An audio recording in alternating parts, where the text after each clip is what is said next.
গোলকগঞ্জ আৰক্ষীৰ অভিযানত জব্দ হ'ল বৃহৎ পৰিমাণৰ গাঞ্জা। আজি গোলকগঞ্জ আৰক্ষীয়ে বিৰাটনগৰ চাৰিআলিৰ টুকেৰাচোৰা গাঁৱৰ বাবুল ৰায়ৰ ঘৰৰ পৰা জব্দ কৰে বৃহৎ পৰিমাণৰ গাঞ্জা।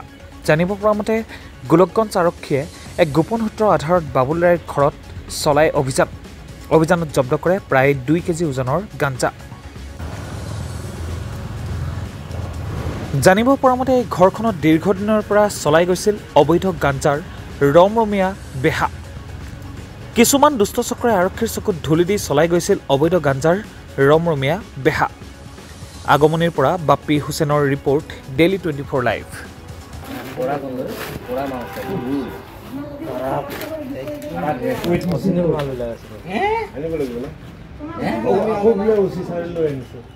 নাই তো উঠি ইয়াত আহাই নাই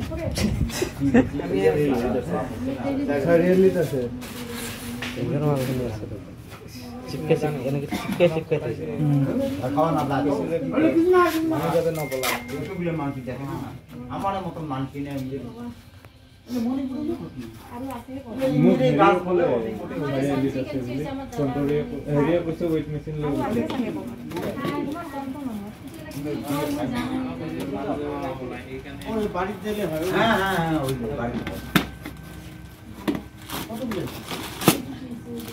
ডাঙৰ মেচিনটো আছে।